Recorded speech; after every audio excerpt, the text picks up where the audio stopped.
warahmatullahi wabarakatuh. Salam sejahtera bagi kita semua. Om Swastiastu, Namo Buddhaya, salam kebajikan. Selamat datang teman-teman mahasiswa di Rasio Syariah Accounting Sharing Session. Nah, pada hari ini podcast kita akan mengusung tema kemampuan interkultural, strategi efektif dalam berkomunikasi serta berkolaborasi pada lingkup organisasi. Bersama kita hari ini ada narasumber yang sangat luar biasa, Kak Abdul Malik Lubis. Selamat siang, Kak. Siang, halo. Nah, pada hari ini kita akan membahas nih tentang bagaimana sih kemampuan interkultural kita di dalam berorganisasi. Sebelumnya kan nama kata sayangnya Kak. Mari kita kenalan dulu nih sama Kak Abdul Malik Lubis. Siapakah narasumber luar biasa kita pada hari ini? Nah, Kak, boleh memperkenalkan diri terlebih dahulu. Oke, boleh banget. Halo teman-teman semuanya dari HMPS Akuntansi Syariah, Fakultas Ekonomi dan Bisnis Islam. Sebelumnya perkenalkan, nama aku Abdul Malik Lubis dari Program Studi Akidah dan Filsafat Islam, Fakultas Usuluddin dan Pemikiran Islam. Itu fakultas yang paling ujung, itu dekat perpustakaan. Saya mahasiswa semester 4, asal dari Medan, Sumatera Utara. Oh, Medan, Sumatera Utara. Ya, sama Kak, kita masih daerah situ. Oh ya, di mananya Kak? Aku di daerah Batam. Batam. Oh, kakaknya belum perkenalan diri nih, saya belum tahu namanya siapa. Aku Meli Oktavia Kasmita dari Prodi Akuntansi Syariah angkatan 22. Oh, oke. Kak Meli ya berarti ya? Iya.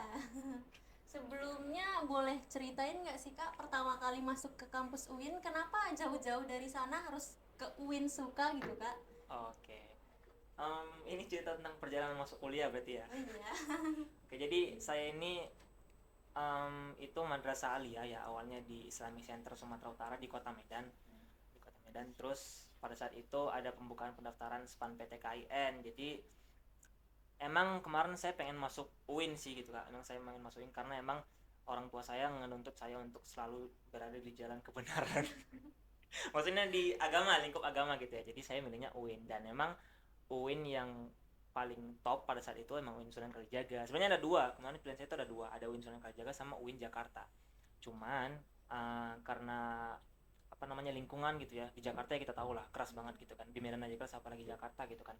Jadi saya milih Yogyakarta karena emang kota pendidikan seperti itu. Dan alhamdulillahnya saya keterima jalur undangan SPAN PTKIN.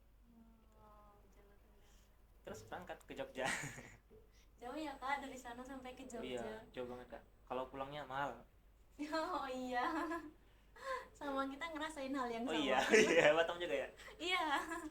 Nah, untuk beberapa organisasi yang Kakak ikutin, itu mulai dari kapan Kakak sering berorganisasi? Oke. Kalau berorganisasi ya, sebenarnya yang pertama kali saya ikutin itu UKM kemarin itu Kak. UKM olahraga itu di semester 1 atau 2 ya kalau nggak salah. Cuman pada saat itu saya juga ikutin kegiatan-kegiatan lain gitu ya, UKM lain dan juga organisasi eksternal. Ya biasanya emang kalau baru-baru masuk kan cuma jadi anggota gitu kan.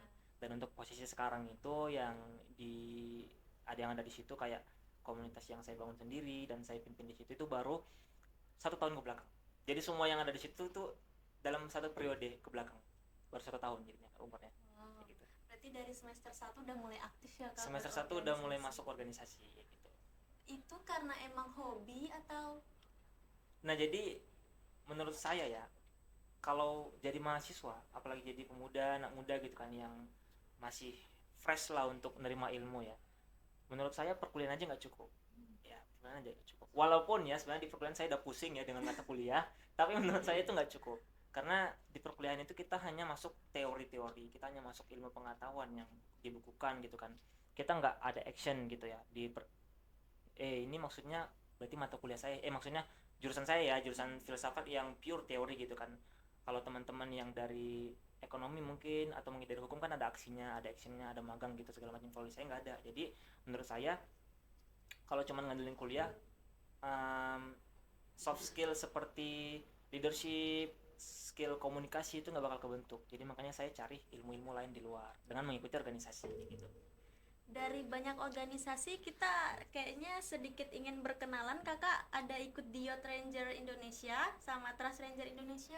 Ya betul. Boleh diceritain nggak sih Kak, itu organisasi apa ya? Oke, jadi Youth Ranger Indonesia ini merupakan salah satu komunitas besar yang ada di Indonesia ya, komunitas pengembangan potensi anak muda. Komunitas ini didirikan oleh beberapa founder, tapi yang paling terkenal itu namanya Kak Rinaldi. Sekarang lagi di Jakarta dianya. Komunitas ini udah tersebar di seluruh provinsi yang ada di Indonesia. Jadi ada regional Aceh, regional Sumatera Utara sampai ke Papua seperti itu.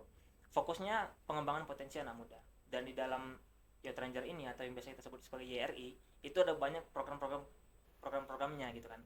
Ada program upgrading, ada program pelatihan public speaking, ada program pelatihan bahasa Inggris gitu ya. Dan salah satunya itu adalah program yang fokus di lingkungan. Program yang fokus di lingkungan itu namanya Trust Ranger Indonesia. Trust Ranger Indonesia ini adalah komunitas yang secara konkret mengkampanyekan isu lingkungan dan sampah secara berkelanjutan. Dan Trust Ranger ini alhamdulillahnya juga sudah tersebar di berbagai provinsi yang ada di Indonesia. Dan untuk regional Yogyakarta, alhamdulillah saya dapat amanah sebagai leadernya. Wow, luar biasa sekali ya Kak, sampai dijadiin leader di situ. Alhamdulillah. Untuk Trust Ranger Indonesia itu apa sih Kak? Itu tadi komunitas yang fokusnya itu di lingkungan. Jadi kalau definisinya itu yang ada di profilnya kita itu adalah komunitas yang secara konkret mengkampanyekan isu lingkungan dan sampah secara berkelanjutan. Tahu Pandawara Group? Kurang tahu Kak. Pandawara Group itu yang anak muda yang 5 orang itu yang sering ngutip-ngutip sampah. Iya. Nah itu, Iya. semacam itu. Cuman Pandawara Group ini kan fokusnya di sampah ya, di pengutipan sampah di sungai, di desa-desa yang banyak. Tapi kalau kita itu lebih general, lebih luas. Jadi kita fokusnya di lingkungan seperti apa, contohnya ya kayak sama bersih pantai, bersih kota, bersih sungai gitu. Terus kita juga punya sustainable lifestyle, kayak anak-anak TR ini diharuskan nggak boleh bawa bahan dari plastik gitu, kita harus bawa tumbler sendiri misalnya gitu. Berarti sangat luas ya cakupan organisasi kakak kita ini. Ya, alhamdulillah. Alhamdulillah. Terus untuk paguyuban duta kampus ini Kak, gimana sih Kak ceritanya bisa jadi paguyuban duta kampus itu? Kalau paguyuban duta kampus ini kita nggak nyebut organisasi, kita nggak nyebut komunitas, tapi kita nyebutnya paguyuban. Paguyuban ini keluarga lah, istilahnya keluarga ya. Jadi paguyuban duta kampus ini didirikan oleh Bapak Abdul Razaki yang sekarang itu ngejabat sebagai Wakil Rektor 3 Bidang Kemahasiswaan pada tahun 2018. Tujuan berdirinya duta kampus ini adalah sebagai mahasiswa yang mampu merepresentasikan kampus ke kancah nasional ataupun internasional. Nah tahun ini itu sudah masuk angkatan 23 ya, atau tahun 2023 gitu. Dan kita ada 20 orang. 20 orang itu terdiri dari 10 putra dan 10 putri yang tersebar alhamdulillah tahun ini tuh dari setiap fakultasnya ada kayak gitu. Jadi duta kampus ini orang-orang yang dianggap sebagai role model ya, sebagai cerminan gitu. Kalau misalnya orang nanya anak UIN tuh kayak gimana sih, ya tengok aja dutanya gitu. Jadi sebenarnya ini tuntutan. Jadi kayak saya tuh sering tertekan kayak, waduh saya harus nyerminin anak UIN ya. Dari sekian 18 ribuan anak UIN saya harus jadi perwakilannya gitu kan, agak berat ya. Tapi ya emang itu tugasnya duta kampus gitu. Dan kita emang sering dilibatin dalam acara-acara kampus juga gitu. Untuk motivasi awal ikut duta kampus tuh apa Kak? Nah untuk motivasi awal duta kampus ya sebenarnya ini sejarah. Waktu tahun 2022 semester 1 itu saya sebenarnya udah ngelirik duta kampus karena saya dikasih tahu sama teman sebenarnya waktu itu di organisasi juga.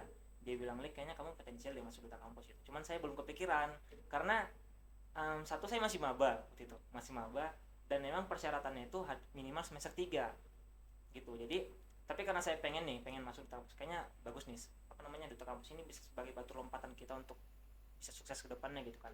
Jadi ya dari semester 1 saya belajar banyak hal tentang persyaratan duta kampus. Contohnya seperti kemampuan berbahasa Inggris, kemampuan berkomunikasi di depan umum gitu kan. Saya pelajarin dan di semester 3 ya saya lagi scroll IG kan. Kemudian lewat itu pendaftaran untuk jadi duta kampus gitu kan.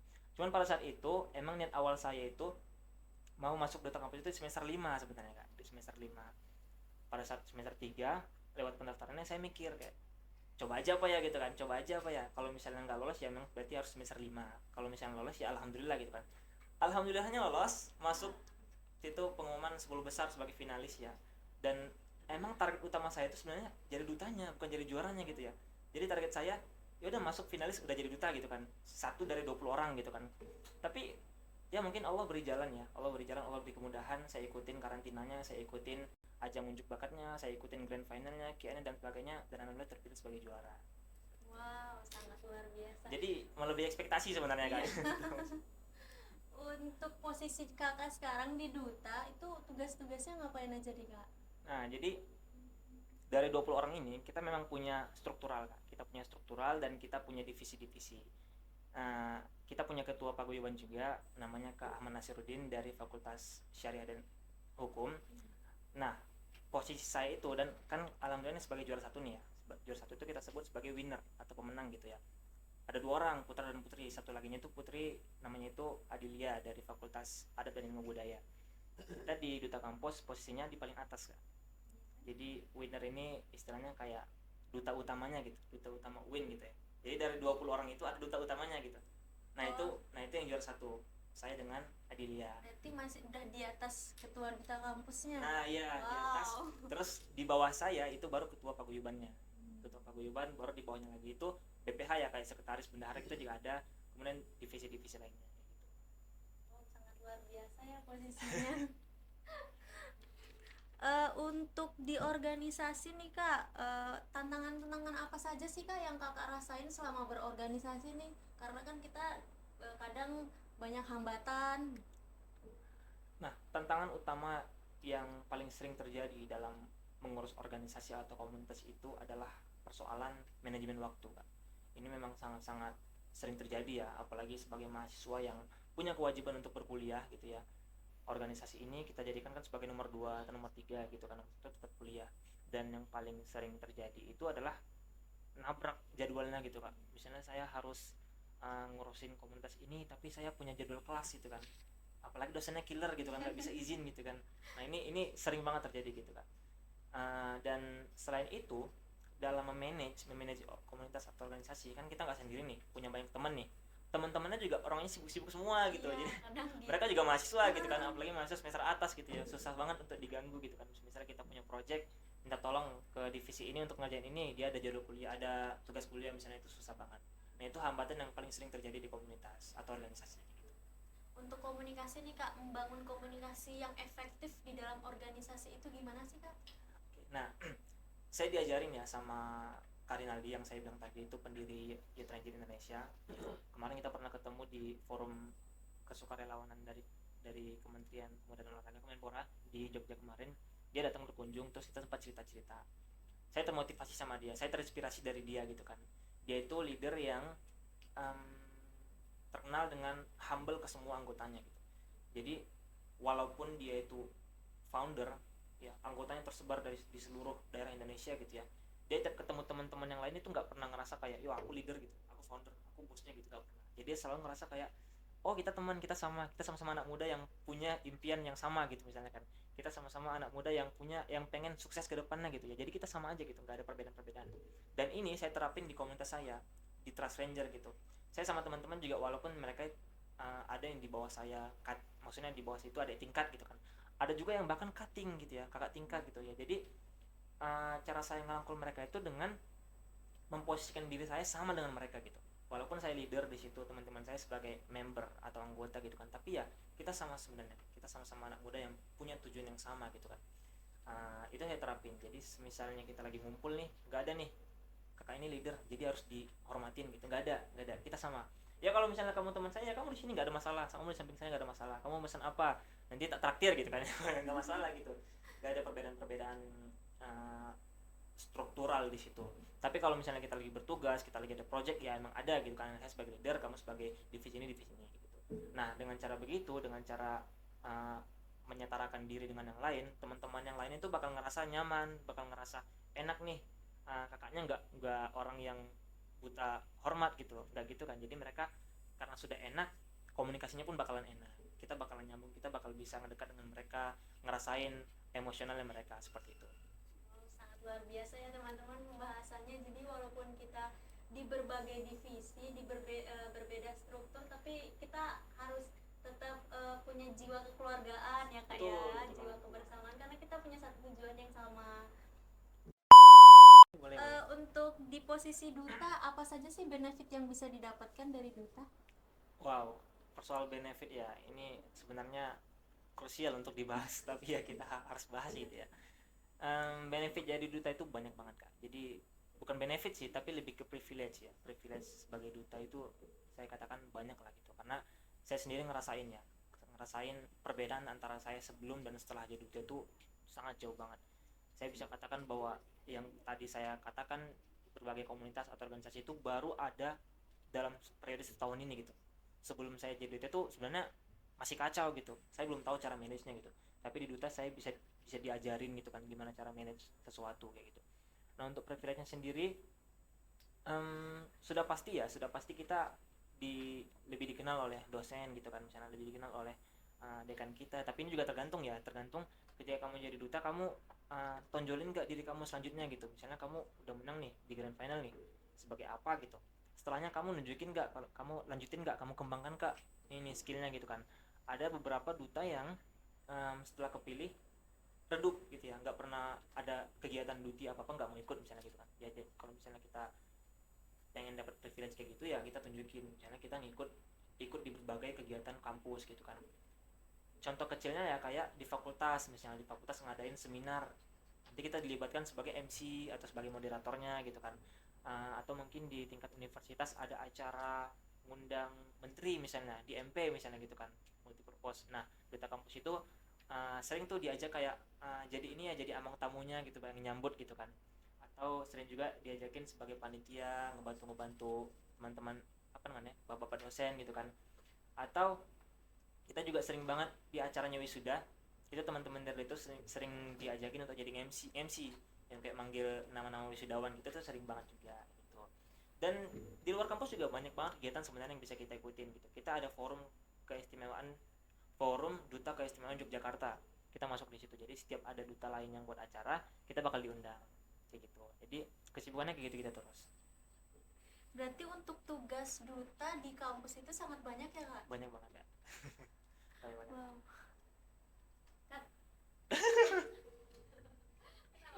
Apa aja gitu?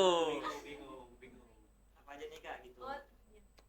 Untuk tugas duta di kampus itu apa aja sih kak? Banyak, kita duta kampus banyak tugas ya. Sebenarnya tugas pokoknya itu tetap. Tugas pokoknya adalah kita sebagai representatif kampus, kita sebagai role model kampus, dan kita sebagai cerminan dari semua mahasiswa yang ada di kampus. Tapi untuk tugas yang sering kita laksanain ya, kita tuh di plotting di beberapa unit yang ada di kampus. Itu ada humas, admisi, LPPM, perpustakaan, sama pusat bisnis. Tapi yang paling sering memang dan sekarang yang progresnya paling aktif itu di humas dan admisi. Di humas sendiri ya teman-teman tahu kan, humas hubungan masyarakatnya UIN gitu kan, yang ada di rektorat kantornya. Di humas sendiri itu kita paling sering itu dilibatkan dalam kegiatan kunjungan sosialisasi kampus. Kalau teman-teman sering lihat tuh di MP ada parkir parkir bus anak-anak sekolah dari mana gitu. Nah itu mereka itu sebenarnya di UIN itu mau ikut kegiatan sosialisasi kampus. Mereka mau kenal sama UIN. Ada apa aja sih di UIN, ada prodi apa aja, terus kegiatannya apa aja. Itu mereka mau kenal itu di UIN gitu kan. Nah narasumbernya yang kenalin itu kita dari duta kampus. Biasanya tuh setiap ada program sosialisasi kampus, 2 duta yang bakal jadi narasumber di acara sosialisasi kampus itu. Dan ini adalah salah satu programnya dari humas. Nah kita sering dilibatin di situ. Terus juga di admisi yang paling sering itu adalah proyekan PMB atau penerimaan mahasiswa baru. Kalau teman-teman buka ini tuh Instagramnya Winsuka, itu teman-teman lihat foto-foto anak duta kampus semua. Oh, iya. Nah ada foto mereka lagi ya kayak biasa kayak promosi kampus gitu kan, ayo masuk UIN segala macam, itu anak-anak duta semua kayak gitu. Selain itu kita juga terlibat dalam penerimaan mahasiswa baru sebagai admin layanan kayak misalnya teman-teman mungkin waktu sebelum masuk ke UIN punya pertanyaan terus kontak personnya hubungin WA ini. Nah adminnya itu dari duta, ada juga yang dari duta, admin WA-nya itu dari duta. Terus kita juga megang Instagram yang mana tugas kita tuh ngejawab komentar-komentar teman-teman dari maba gitu kan. Lebih banyak kegiatan kita kayak gitu kan. Selain kegiatan kita yang di kampus, kita juga punya kegiatan di luar kampus, seperti ikut forum komunikasi duta keistimewaan Yogyakarta. Sering juga ngikutin ada acara kayak gitu. Untuk kalau katanya duta kampus adalah cerminan kampus ya kak. Betul. Itu Salah. Sebenarnya itu kalimat yang membebani atau gimana sih kak? Membebani banget sebenarnya, membebani banget ya. Ya gimana kamu bertanggung jawab jadi role model dari mungkin sekitar belasan ribu mahasiswa yang ada di UIN gitu kan, ini pasti sangat-sangat berat ya, tanggung jawab yang sangat berat. Dan saya katakan di sini ya, sebenarnya saya waktu waktu grand final, malam grand final ya, penobatan sebagai juara itu, besok paginya saya nangis. Ya bener, saya nangis gitu. Saya nangis karena ya apa ya, saya ngerasa kayak ya Allah, ini beban berat banget gitu kan. Ini beban berat banget jadi duta nomor satu gitu kan. Wah ini kita uh, dipandang orang bener nggak sih sebagai duta. Saya juga ngerasa diri saya belum sempurna itu gitu kan, ini bakal jadi duta gitu. Apa namanya, pasti berat banget, pasti berat banget. Tapi satu hal yang saya sering ingat adalah jangan jadikan hambatan atau tantangan yang berat itu sebagai hal yang menghambat kita ke depannya, tapi jadikan beban itu sebagai motivasi untuk kita bisa berkembang selanjutnya, seperti itu. Berarti kalau untuk kakak ikut duta ada nggak dorongan-dorongan motivasi dari orang lain untuk kakak berada di duta? Ada, saya punya beberapa teman yang sangat-sangat support ya saya sebagai duta kampus juga. Bahkan saya bisa katakan awal mula saya pengen jadi duta kampus itu sebenarnya diingatin sama teman saya gitu. Dia ingatin saya, dia apa namanya, tingkatin lah self awareness saya. Dia bilang kayak, Lik, kayaknya kamu potensial deh jadi duta gitu, ikutin aja tuh katanya gitu. Saya bahkan ingat dari situ, sebelumnya saya nggak tahu tuh ada duta kampus di UIN gitu kan. Terus ya saya ulik-ulik, saya lihat ya kayaknya benar juga gitu. Ya udah, apa salahnya dicoba gitu kan. Selain itu juga teman-teman dari alumni saya yang satu pondok sama saya itu juga support gitu kan. Kamu jadi duta kampus juga ngebawa nama nama pondok kita gitu kan. Kamu sebagai alumni santri dari pondok ini juga jadi ngebanggain pondoknya gitu ya. Pokoknya ada banyak sekali orang-orang yang support gitu. Sebelumnya kakak lulusan pondok? Iya, lulusan dari pondok mana? Saya dari Pondok Pesantren Islamic Center Sumatera Utara, Wow. Kota Medan. Oh betul nangis. Berarti udah sebelum ke kampus sudah ada basic-basic buat ikut organisasi ya kak? Jujur aja tidak. Oh, Nah sebenarnya di Pondok Pesantren ini kan organisasinya nggak banyak ya, cuman satu ya, OSIS itu kan. Tapi di kita namanya OSIC, OSIC, Organisasi Santri Islamic Center gitu. Dan saya cuma ikut di situ, dan itu pun divisi saya bukan divisi yang penting, saya cuma sebagai wakil ketua divisi olahraga pada saat itu.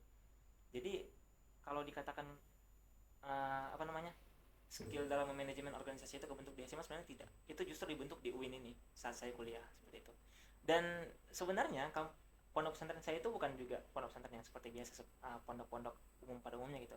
Saya pondok tahfiz. Jadi kita sebenarnya di pondok pesantren itu lebih banyak yang ngafal, bukan ngatur komunitas, bukan ngatur organisasi gitu. berarti terasa ya kak perbedaannya organisasi Benar. di pondok pesantren? Sangat shock culture ya, bedanya antara pondok pesantren dengan perkuliahan. Oh, sangat luar biasa ya kak, dengan kakak yang notabene anak pondok, alumni pondok, sekarang sudah bisa menjadi duta kampus yang pencapaian menurut kita sangat luar biasa. Itu kayak perbedaan apa sih kak yang paling kakak dapetin ketika di pondok dengan organisasi yang minim sampai sekarang hingga bisa jadi duta kampus? Itu perbedaan yang sangat signifikan. Iya. Apa yang kakak rasakan? Iya benar banget ya, perbedaan itu signifikan banget. Shock culture itu sangat-sangat kerasa gitu ketika saya berpindah dari pesantren ke perkuliahan gitu kan. Jangankan untuk tingkatan pendidikan ya, dari segi daerah aja itu udah shock culture banget ya. Saya yang anak Medan gitu kan misalnya, Horas gitu, anak Medan terus terbang ke Yogyakarta gitu kan. Di Jawa itu udah lembut ya, di Jawa itu lembut, orang lembut, apalagi di Jogja gitu kan lembut banget. Jadi ya sangat-sangat kerasa gitu kan. Nah untuk kemampuan dalam berorganisasi yang saya bilang tadi, saya justru belum dapat di pesantren, itu saya baru dapatin di Jogja ketika saya kuliah. Dan emang benar gitu kan, kenapa bisa gitu sebenarnya ya, karena saya pengen belajar ke orang, saya pengen terus belajar dan pengen ngembangin diri gitu kan. Ketika saya sadar bahwa saya nggak dapetin skill berorganisasi di pesantren, saya cari itu di perkuliahan gitu, karena emang di sini tempat saya untuk ngembangin diri selebar-lebarnya gitu. Makanya kemampuan beradaptasi inilah yang membuat saya seperti ini.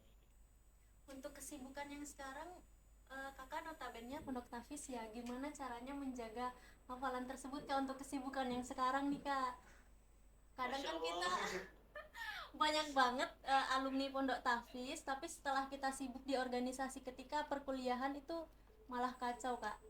Bener banget kak. Saya juga sebenarnya sangat-sangat menyayangkan ya diri saya yang sekarang itu, yang berbeda kualitas saya waktu waduh saya jadi gini ngomongnya. Oke, jadi sebenarnya saya juga ngerasa banyak yang disayangkan ya ketika saya alumni pondok pesantren yang pesantren tahfiz gitu kan, terus kemudian berkuliah di perkuliahan yang sudah bercampur lah dengan budaya-budaya yang lain gitu. Saya sangat-sangat sering ya miss gitu kan, kayak misalnya ya kita rutin ngulang hafalan kita di pondok pesantren gitu kan, tapi ketika di kampus dengan banyak kesibukan lain kita sampai lupa ngulang, misalnya sehari ini yang harusnya ngulang sekian halaman, jadi gara-gara sibuk nggak pernah ngulang misalnya. Itu sering banget, dan saya juga sering menyayangkan itu gitu kan. Bahkan di medsos juga sering banget tuh lewat di FYP saya kayak penghafal Quran yang tiba-tiba hafalannya ngilang gara-gara kuliah gitu kan, dan itu sangat-sangat buat sedih sih sebenarnya gitu kan. Bayangin kamu lagi baca Quran juz sekian gitu kan, terus ngebacanya itu udah kayak ngebaca bacaan baru gitu, padahal ini udah pernah dihafal gitu kan, dan itu sering terjadi. Tapi ya dibalik dari semua itu saya tetap terus berusaha sih untuk ngidupin lagi hafalan-hafalan yang lama. Ngomong aku juga anak pondok Kak. Oh iya, alhamdulillah. Juga kayak agak susah ya Kak setelah Bener. dunia perkuliahan ini untuk mengontrol diri sendiri juga lumayan sulit. Dan ini pernah diingatin sama ustadz saya waktu di pondok kan, dia bilang kayak teman, nggak cuma ke saya sih tapi ke semua santri gitu kan, kalian harus benar-benar matengin hafalan kalian di sini gitu kan. Kalau misalnya kalian masuk kuliah, matengin dulu hafalnya di sini, jangan kejar target 30 tapi kejar target hidup semua hafalannya gitu kan. Karena di perkuliahan itu beda banget, dia bilang gitu kan, dia beda banget. Di kuliah itu kalian akan bebas gitu, kalian bukan anak pondok yang diawasi oleh ustadz, kalian akan bebas ngatur diri sendiri gitu kan. Dan kualitas kalian untuk ngulang itu bakalan menurun gitu, kecuali kalian setelah ini masih lanjut untuk di sekolah tahfiz lagi gitu, untuk masuk di kursus hafalan Quran lagi gitu kan.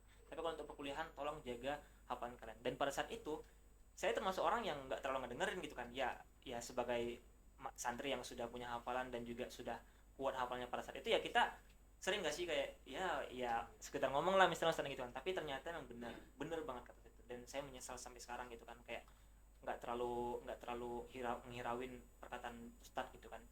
Nah, jadinya sampai saat ini ya akhirnya ada beberapa hafalan-hafalan tuh yang mulai hilang gitu, tapi ya kita berusaha untuk dihidupin ya gitu. Wow, sangat luar biasa ya Kak. Dan ini berhubungan dengan Asia Muslim Ambassador. Wow, ini termasuk lingkup internasional ya Kak. Kak bisa diceritain gak sih Kak biar sampai bisa di titik itu? Nah, untuk program ini ya ini baru banget kemarin di bulan Maret, baru 2 bulan yang lalu kalau nggak salah. Ya ini salah satu program di bawah naungan Student Internasional. Ini program International Conference, melibatkan 50 pemuda dari seluruh negara di Asia. Tapi tidak semua negara sih, ada beberapa negara saja gitu. Dan dari Indonesia juga ada beberapa orang gitu kan, nggak cuma saya sendiri gitu. Dari Indonesia, Malaysia, Thailand, Brunei, ada dari Pakistan juga, dari Uzbekistan gitu. Kita semua kumpul di Malaysia pada saat itu. Kita kumpul di situ conference. Kita nyampaikan aspirasi kita yang kita bawa dari negara kita sendiri. Pada saat mendaftar saya memang nge-apply esai gitu kan, apa yang bakalan saya bawa di acara konferensi itu gitu. Pada saat itu saya ngebawa esai tentang matinya kepakaran.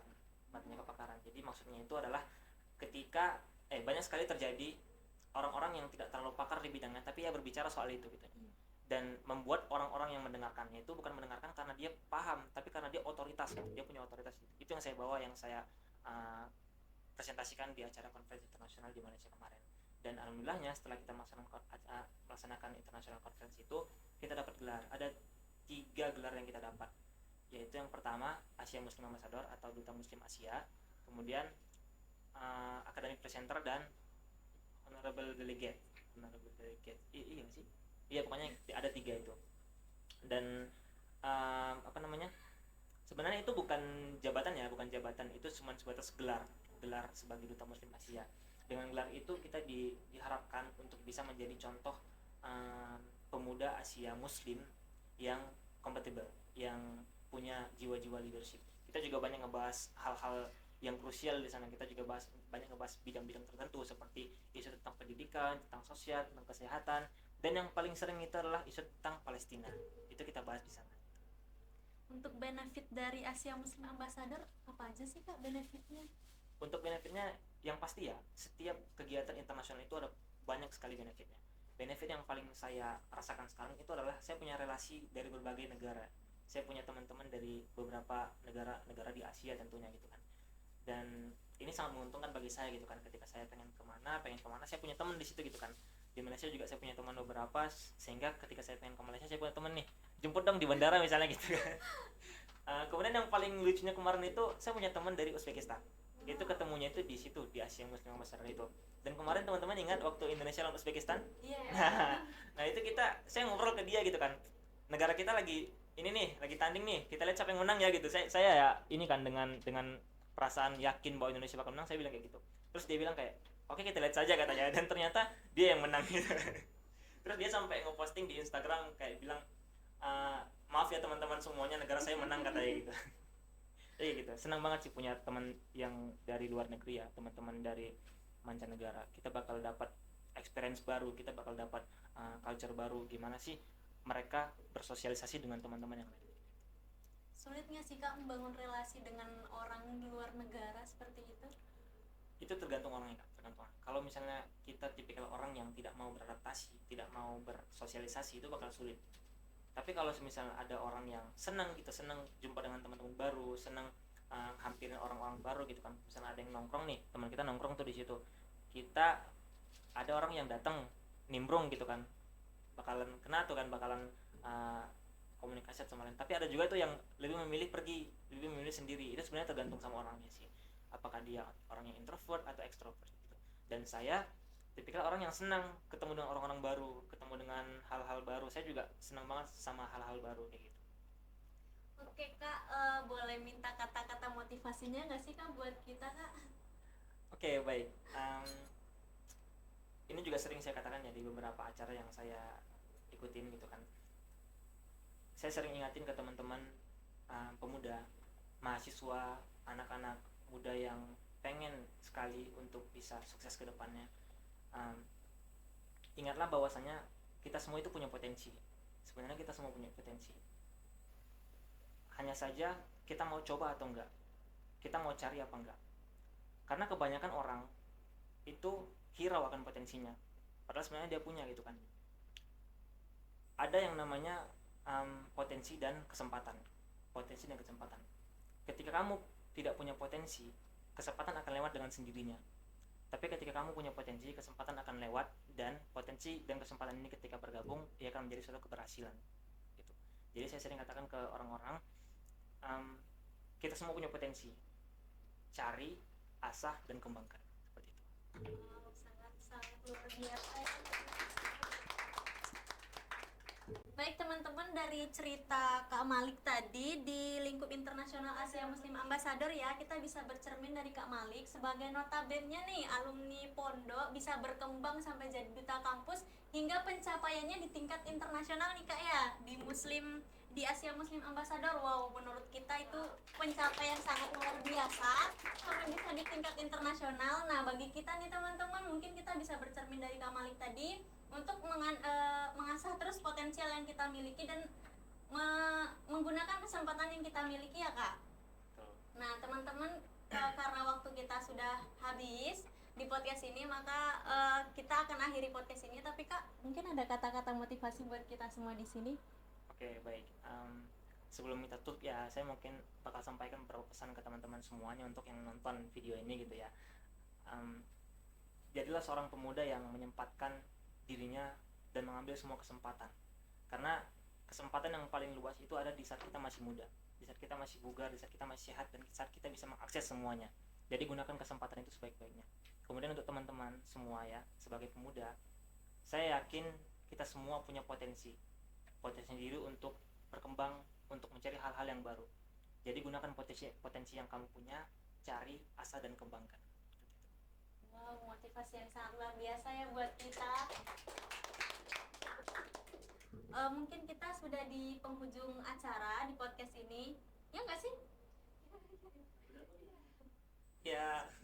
Ya mungkin kita udah di penghujung acara pada podcast kita hari ini. mungkin pesan-pesan dari Kak Malik tadi bisa kita cerna ya, bisa kita pakai juga nanti di organisasi kita, terutamanya buat kita. Terima kasih Kak Malik buat hari ini, penyampaiannya ilmunya sangat banyak ya teman-teman, sangat berharga banget bagi kita hari ini. Sekian dari kita, wassalamualaikum warahmatullahi wabarakatuh. Waalaikumsalam warahmatullahi wabarakatuh. Kita aja ngalah. Yeay, selesai.